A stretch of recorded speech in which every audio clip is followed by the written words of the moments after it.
신약성경 203쪽 사도행전 9장 31절입니다.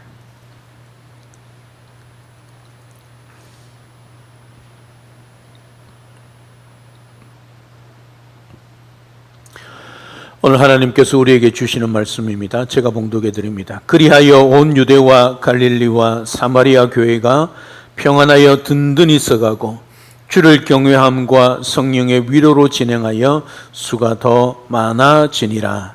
아멘.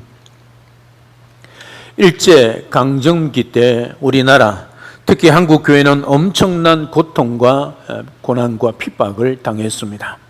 아마 이 자리에 계신 어르신들 가운데 그런 친히 몸소 체험하신 분들도 있으리라 믿습니다. 일제는 자기 나라 왕이 친인신, 즉 인간이며 동시에 신이라 그렇게 부르며 천황이라 그렇게 불렀습니다.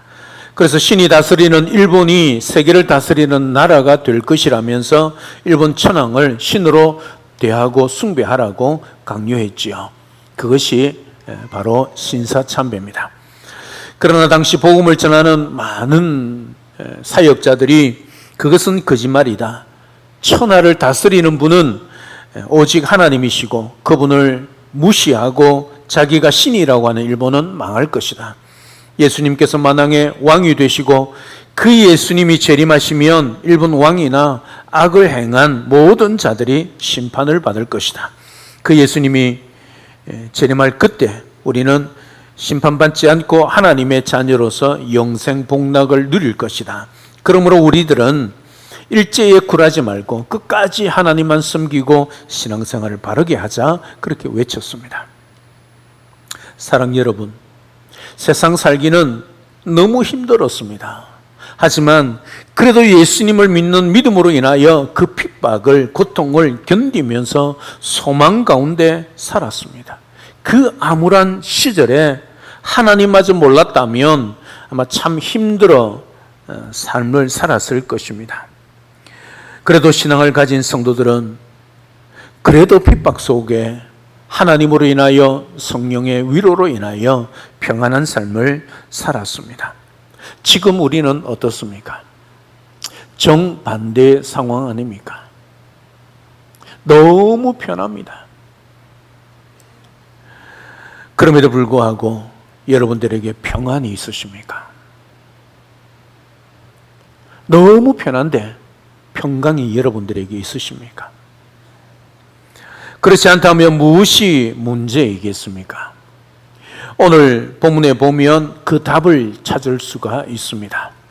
항상 주 안에서 그 답을 찾아서 평안을 누려가는 우리 모두가 될 수 있기를 주님의 이름으로 축복합니다. 오늘 본문 말씀이 기록된 초대교회 시대의 그리스도인들은 일제시대의 그리스도인들만큼 환난을 당하며 살았습니다. 신앙생활을 마음 놓고 할 수 없는 그런 시대였습니다. 복음을 전하다가 또 예배를 드리다가 발각이 되면 붙잡혀서 죽임을 당해야 하는 참 위험한 시대였습니다. 무엇보다도 평안할 수 없고 든든히 쓸 수 없는 그런 시대였습니다. 그럼에도 불구하고 오늘 본문에 보면 교회가 평안하고 든든히 서갔다라고 기록을 하고 있습니다. 외부적으로는 핍박이 너무 심했습니다. 그리고 초대교회 당시에 참 어려운 예수 믿는 것 때문에 모든 것을 다 빼앗기는 그런 시대에 살아갔습니다. 그런 시대에 살아가면서도 불구하고 어떻게 평안이 있고 든든히 교회가 서갈 수 있었는가 하는 것이지요. 그 시대에 교회를 평안히 든든히 서가게 했는지 알아보는 것이 오늘 말씀의 중심입니다. 그 시대의 평안이 무엇이고 어떻게 교회가 든든히 서가고 수가 더 많아졌는지를 그때 교회를 살펴보고자 합니다. 첫째, 평안하여 든든히 서가는 교회였습니다. 오늘 31절 상반절에 보면 그리하여 온 유대와 사마리아와 갈릴리와 사마리아 교회가 평안하여 든든히 서가고 라고 기록을 하고 있지요. 왜 교회의 변화가 생겼는지 평안하고 든든히 서갔는지를 표현해 주는 단위가 그리하여입니다. 그리하여 평안했고 든든히 서갔다는 거지요. 그리하여는 무슨 말입니까? 앞에 있는 내용이 있었기 때문에 평안하고 든든히 서갔다는 뜻이죠. 그리하여가 무엇이겠습니까? 핍박자 사울이 전도자 사울로 바뀐 것을 뜻하는 것으로 보는 게 가장 무난한 해석입니다. 다시 말하면 핍박하던 사울이 있을 그때는 교회가 평안할 수도 없고 든든히 서갈 수도 없었다는 것이지요. 그런데 이 한 사람 사울이 변화되고 예수 그리스도를 만나고 전도자가 된 후로 교회가 평안했고 든든히 서갔다, 그렇게 말하고 있는 거지요. 한 사람이 교회의 평안에 판도를 바꾸어 놓은 것을 보게 되어집니다. 그가 박해자일 때는 교회가 비상이었습니다. 그러나 그가 전도자로 바뀐 후에는 온 유대와 갈릴리와 사마리아 교회가 평안하여 든든히 서갔습니다. 교회가 평안하여 든든히 서가자 주를 경외함과 성령의 위로로 진행하여 수가 더 많아졌다, 그렇게 말하고 있습니다. 교회가 평안해야 교회가 든든히 서갈 수 있습니다. 교회가 평안하여 든든히 서가기만 하면 하나님께서 그 교회를 붙드시는 것이야. 교회가 평안하여 든든히 서가면 주를 경외함, 곧 예배가 살아나는 것입니다. 예배에 기름 부으심이 있다는 것이지요. 영감이 넘치는 예배가 되는 것입니다. 무엇보다도 예배 중에 성령의 위로가 있습니다. 그러면 모이는 수가 많아지는 것이 당연하다고 성경은 말씀하고 있습니다. 사랑하는 여러분, 우리는 교회의 평안을 위해 노력해야 합니다.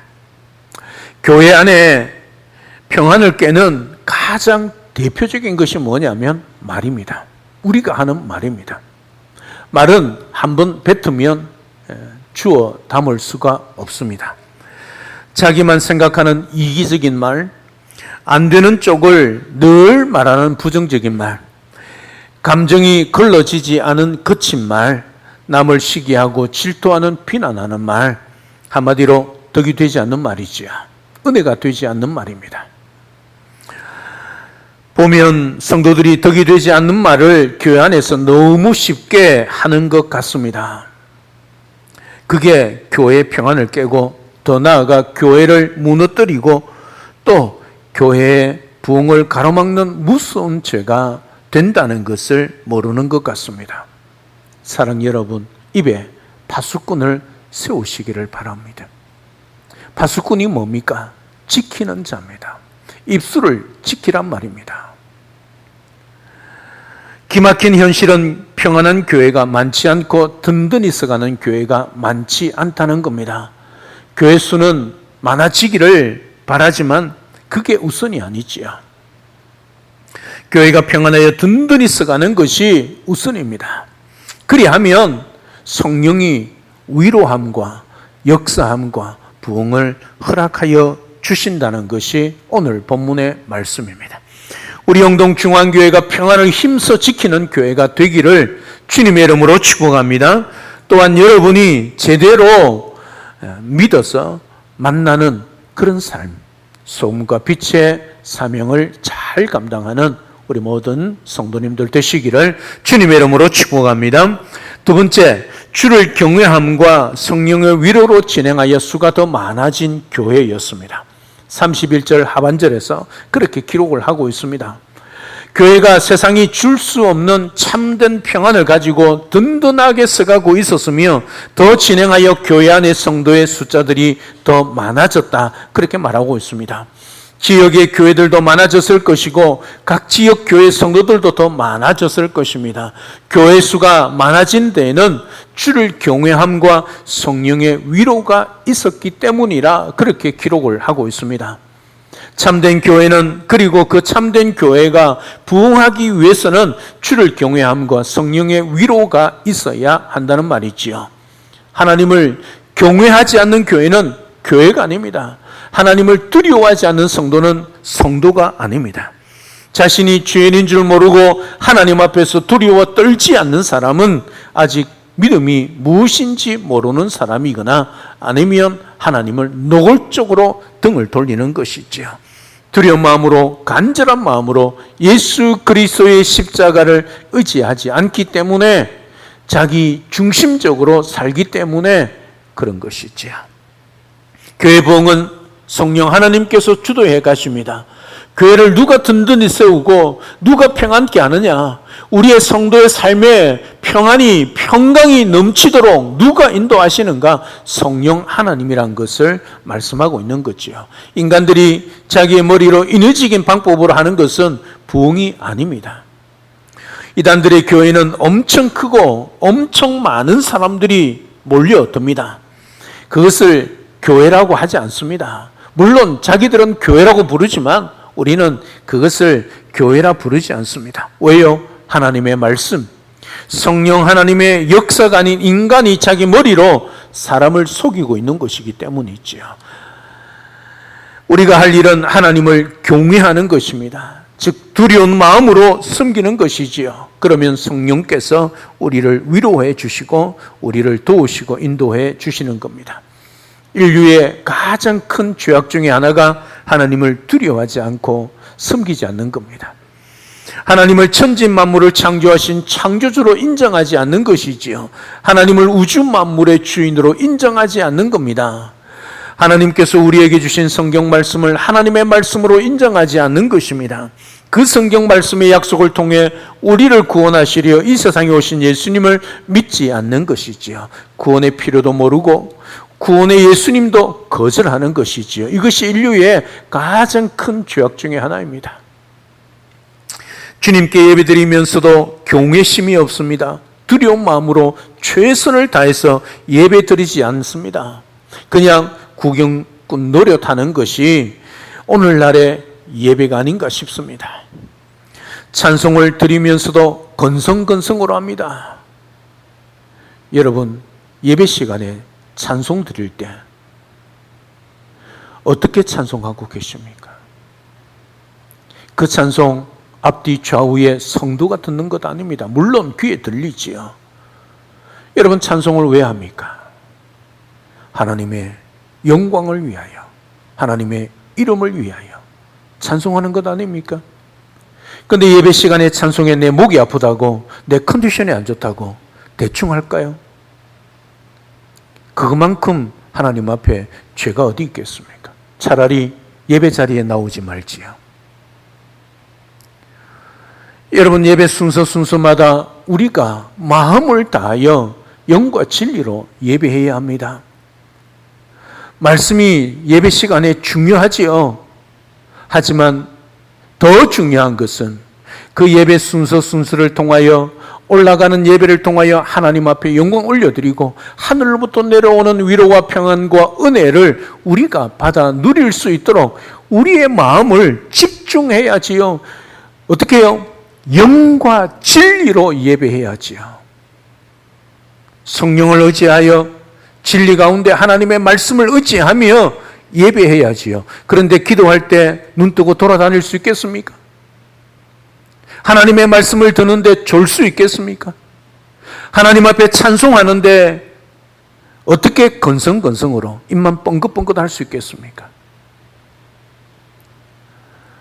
그런 모든 행위들은 마당만 밟을 뿐이지요. 예배 시간에 앉아있다고 다 하나님 앞에 예배드리고 영광 올려드리는 것 아닙니다.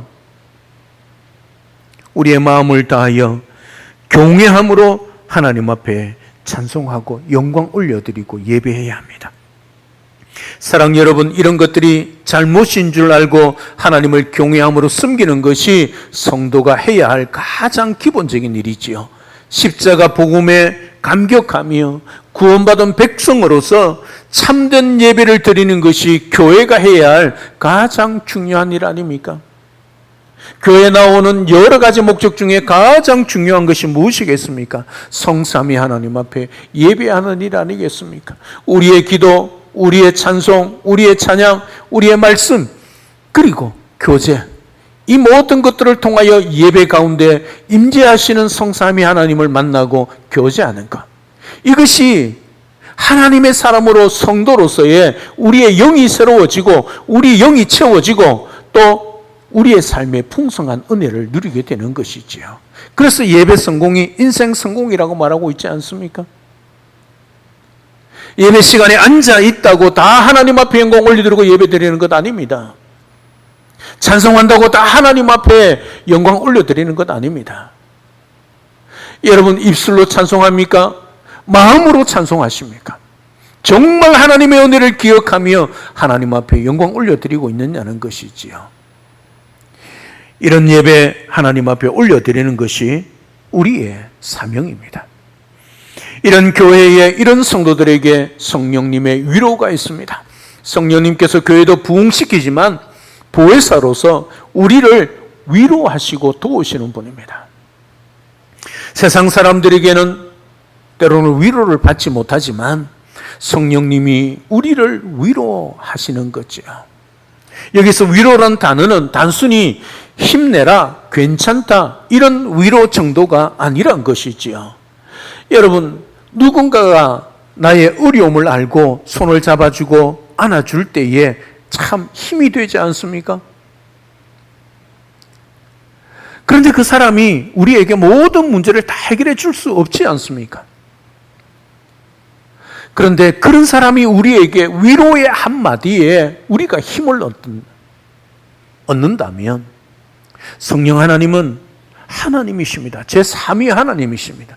그 하나님이 우리와 함께 하시지요. 그래서 성령 하나님의 별명이 무엇입니까? 보혜사 아닙니까? 보혜사가 뭡니까? 우리를 도우시는 분 아닙니까?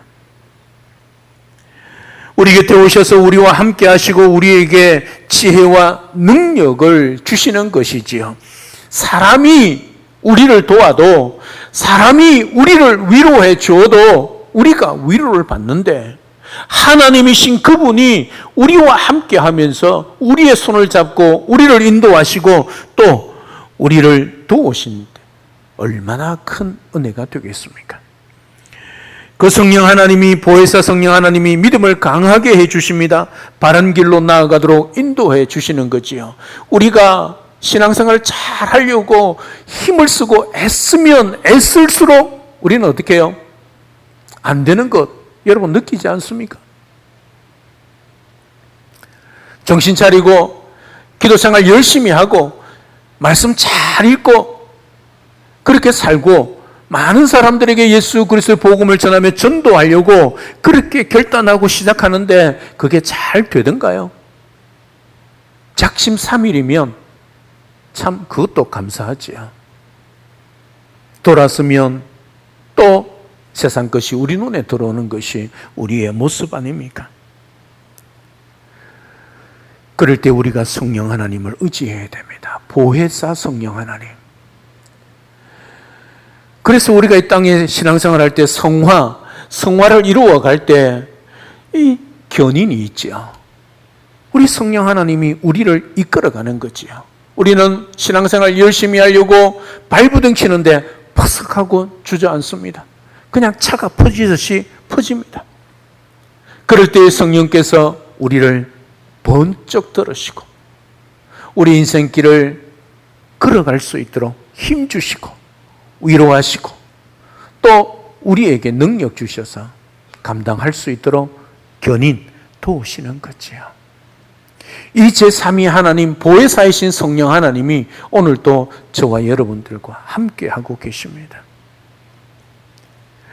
초대교회는 핍박 가운데 그 어려움 가운데 고통과 환난 가운데서도 그 성령 하나님의 위로하심 그 성령의 위로가 그들에게 있었기 때문에 그 핍박 가운데서도 평안하고 든든히 서갈 수 있었다는 거지요. 더 나아가서 우리의 변호인이 되어주십니다. 사탄이 우리를 공격할 때 우리가 지은 죄들이 밝혀질 때에 성령 하나님께서 우리의 무죄를 주장해 주시고 친히 변호사가 되어주지요. 죄를 지었습니다. 그럼에도 불구하고 무죄를 선언하십니다. 무엇 때문이겠습니까? 예수 그리스도의 십자가의 보혈 때문이죠. 오늘 또 그 성령 하나님이 우리와 함께 하시고 우리를 도우시고 늘 우리 곁에 계신다는 것을 잊지 마시고 그 성령의 위로하심이 여러분들에게 가득해서 인생길 힘들고 또 평안이 없을 그때에 성령께서 주시는 위로로 인하여 든든히 써가는 삶을 살아낼 수 있는 우리 모두가 될 수 있기를 주님 이름으로 축복합니다. 그러면 이제 우리는 어떻게 살아야겠습니까? 첫째, 평강을 주신 하나님께 감사드리며 살아야 되지 않겠습니까? 골로새서 3장 15절에 그리스도의 평강이 너희 마음을 주장하게 하라. 너희는 평강을 위하여 한 몸으로 부르심을 받았나니 너희는 또한 감사하는 자가 되라. 그렇게 말씀하고 있습니다. 우리가 이 세상이 주는 거짓 평안에 속아 살았는데 이제 하나님께서 예수님을 통해서 주시는 참 평강이 무엇인지를 알았고 격 평강을 누리는 사람이 되었습니다. 그 평강이 우리 마음에 늘 있어야 하고 그 평강을 주신 하나님께 감사하는 사람이 되라. 그렇게 사도 바울은 골로새 교회 성도들에게 고민하고 있고 우리에게 고민하고 있습니다. 둘째, 하나님을 경외하는 사람이 되었음을 감사하시기를 바랍니다. 교회 다니는 사람들이라고 다 하나님을 경외하지 않습니다. 하나님을 두려워하지도 두려운 마음으로 숨기지도 않습니다. 하나님께서 어떤 분이신지도 잘 모르지요. 하나님께서 우리에게 주신 이 믿음이 얼마나 위대한지 잘 모르는 사람들이 많이 있습니다. 그래서 하나님께 예배를 잘 드리지 못하는 사람들이 많다는 거지요. 골로새서 3장 16절에 그리스도의 말씀이 너희 속에 풍성히 거하여 모든 지혜로 피차 가르치며 권면하고 시와 찬송과 신령한 노래를 부르며 감사하는 마음으로 하나님을 찬양하고 라고 했습니다. 하나님을 알고 하나님을 경외하는 자들이 감사하는 모습을 말하고 있습니다. 진리의 말씀이 우리 속에 풍성하도록 하고 시와 찬미와 신령한 노래를 부르며 감사하는 마음으로 찬양하라는 것이지요. 이런 기분도 모르고 교회 다니는 사람들이 많이 있습니다. 그러나 우리는 진리를 압니다. 우리는 왜 예배를 드리는지 알지요. 왜 하나님을 찬송하는지 압니다. 하나님이 천지 만물을 창조하신 분이시며 우리를 구원하신 분이시기 때문이지요. 창조주 하나님, 구원자 하나님을 경외하며 그리고 날마다 시와 찬미와 신령한 노래를 부르며 감사하라. 이 말씀 앞에 그렇게 살아가는 우리 모두가 될 수 있기를 주님의 이름으로 축복합니다. 마지막 세 번째, 성령님의 위로를 받고 사는 것에 대해서 감사하시기를 바랍니다.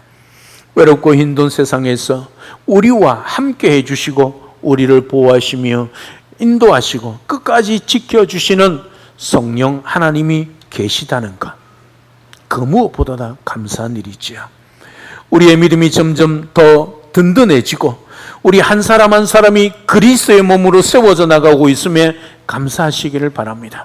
이 믿음에서 흔들리지 않고 변하지 않으며 끝까지 승리하며 살아가는 우리 모두가 될 수 있기를 주님의 이름으로 축복합니다. 사랑하는 여러분, 교회가 시작된 후 성도들이 많은 어려움을 당했습니다. 초대교회 부흥하는가 싶었는데 스데반 순교를 통하여 공개적으로 교회를 핍박했습니다. 그래서 그 수만 명의 초대교회 성도들이 다 흩어졌습니다. 사도들 외에는 예루살렘 교회에 남지 않았습니다. 얼마나 위기입니까? 신앙생활 한다는 것이 그들에게 있어서 고난 그 자체였습니다. 제대로 된 삶을 살 수가 없습니다. 직장생활 할 수가 없습니다. 왜요? 도망 다닐 수밖에 없기 때문이지요. 숨어 지낼 수밖에 없기 때문입니다. 여러분, 지금도 특히 가면 카타콤이 있지 않습니까? 여러분, 카타콤 한번 들어본 적 있지 않습니까? 그 초대교회 성도들이 그 핍박 속에 숨어서 지내던 굴 말입니다. 동굴 말입니다. 동굴의 피신에 사는 사람이 직장생활을 제대로 할 수 있겠습니까? 먹고 사는 것을 제대로 할 수 있겠습니까? 여러분, 신앙생활 한다는 것이 초대교회 성도들에게는 이만큼 어렵고 힘든 것이었습니다. 자기의 모든 생활을, 자기의 모든 삶을 다 포기하고 예수 그리스도를 믿을 수밖에 없는 그런 상황이었습니다. 그럼에도 불구하고 그들은 예수 그리스도를 포기하지 않으셨습니다. 때로는 들켜서 발각이 되어 잡혀서 그 운동 경기장에 사자밥이 되고 창에 찔려 칼에 찔려 죽는다 할지라도 그들은 예수 그리스도를 포기하지 않았습니다. 왜요? 그들을 구원하여 주신 그 주님의 은혜에 감사했기 때문이죠. 다시 말하면 그들은 그들의 모든 삶을 다 포기해도 예수님만은 포기할 수 없었기 때문이죠. 그래서 자기 집, 재산, 전답 모든 것이 다 빼앗겨도 동굴의 피신에 있어도 그들은 늘 평안했습니다. 감사했습니다. 뭐 때문에요? 예수님 때문에. 이런 내가 예수님을 믿고 있다는 것 때문에. 이게 초대교회 성도들의 모습이었습니다. 사랑하는 여러분, 지금 우리는 그런 신앙생활을 하고 있지 않지 않습니까? 너무 편하게. 정말 우리가 살아가는 삶에 주신 그 은혜를 생각하면 하나님 앞에 감사하고 또 감사하고 늘 감사하고 평생 감사해야 할 우리의 모습 아닙니까? 그런데 지금 저와 여러분들의 모습을 한번 돌아보십시오. 초대교회 성도들, 그들과 비교했을 때 우리는 어떻게 보면 다 가지지 않았습니까? 누리고 있지 않습니까? 그럼에도 불구하고 평안이, 평강이 여러분 속에 있느냐 하는 것입니다. 여러분, 다 빼앗기고 아무것도 없어도 그들이 평안했습니다. 평강을 누렸습니다. 우리는 다 가지고 있습니다. 그럼에도 불구하고 누림에도 불구하고 평강이 없습니다. 무엇 때문일까요? 아무것도 없고 다 빼앗겼는데도 평강이 있고 다 가지고 다 누리고 있음에도 불구하고 평강이 없습니다. 무엇 때문일까요? 예수 그리스도를 믿는 그 믿음, 다시 말하면 성령께서 주시는 위로함이 우리에게 없기 때문이죠. 초대교회 성도들 도망다니면서도 그 동굴에 살면서도 제때 삼시세끼를 못 먹어도 자기 직장도 없고 집도 없고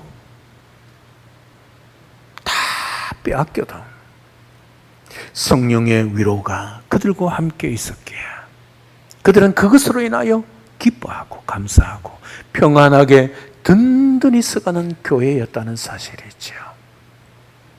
사랑 여러분, 따라서 이 세상의 것이 있느냐 없느냐가 문제가 아니라 우리 속에 성령 하나님의 위로가 가득하냐 아니냐의 차이가 우리의 평강, 우리의 삶을 좌우한다는 사실이죠.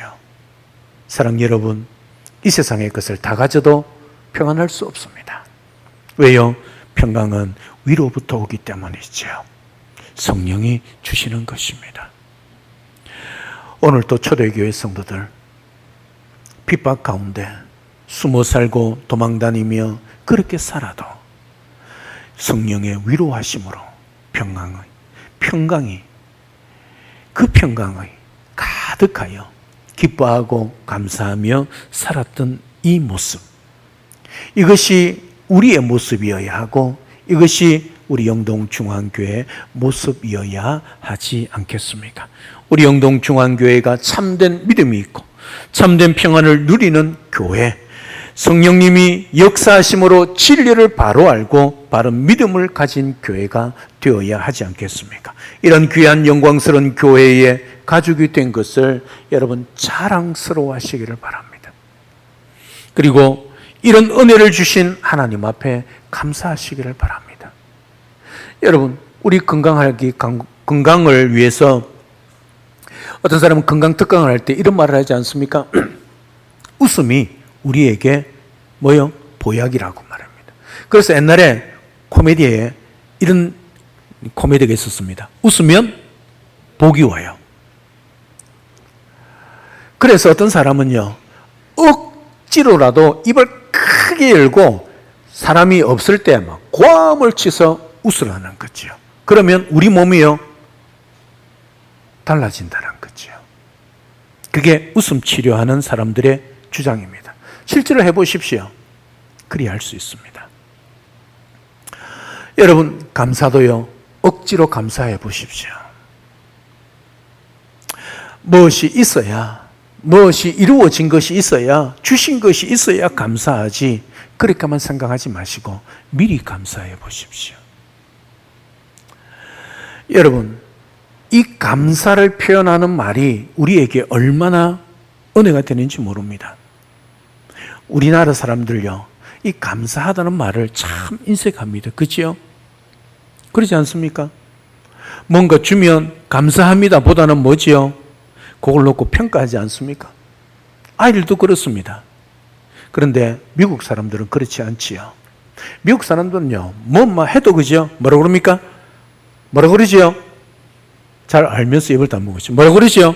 땡큐, 땡큐 이랍니다. 땡큐가 뭡니까? 감사하다는 거죠. 사랑하는 여러분, 억지로라도 웃으시고 억지로라도 감사해 보십시오. 감사가 없으면 감사 제목을 떠올려서 적어가며 감사해 보십시오. 그러다 보면 우리의 체질이 감사 체질로 바뀌는 것이죠.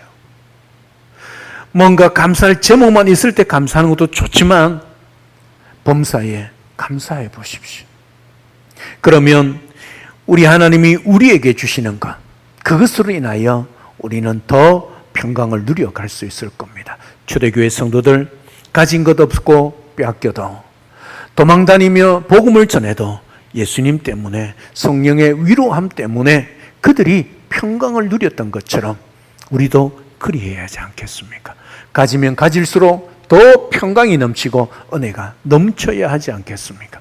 가진 것은 맞는데 걱정, 근심으로 산다면 그 인생, 어떤 인생이 되겠습니까? 오늘 또 초대교회 성도들을 보면서 하나님을 경외함과 섬김으로 성령의 위로가 함께하는 그런 능력 있는 성도, 영광스러운 우리 영동중앙교회가 되기를 주님의 이름으로 축복합니다. 오늘도 우리의 삶 가운데 가진 것보다 주신 것에 더 감사하고, 오늘 또 우리를 통해 이루실 그 사명을 기억하며 감사하고, 하나님께서 나 같은 죄인을 사랑하여 주셔서 십자가의 그 보혈로 믿음으로 하나님의 자녀 삼아주신 것부터 감사를 시작하여 우리 속에 늘 함께 하시는 성령을 통하여 위로함이 풍성함을 통하여서 감사 제목을 찾아서 늘 감사하고 하나님 앞에 찬양하고 영광 올려드리며 경외하며 살아가는 복된 우리 모든 성도의 삶이 될 수 있기를 우리 주 예수 그리스도 이름으로 축복합니다. 할렐루야. 아멘. 살아계신 하나님, 은혜와 사랑을 진심으로 감사를 드립니다. 교회가 많은 어려움을 겪고 있었습니다. 외부적인 핍박이 심했습니다. 감옥에 갇히기도 하고 순교도 당하는 그런 상황이었습니다. 그럼에도 불구하고 교회가 평안하고 든든히 서갔다, 그렇게 기록하고 있습니다.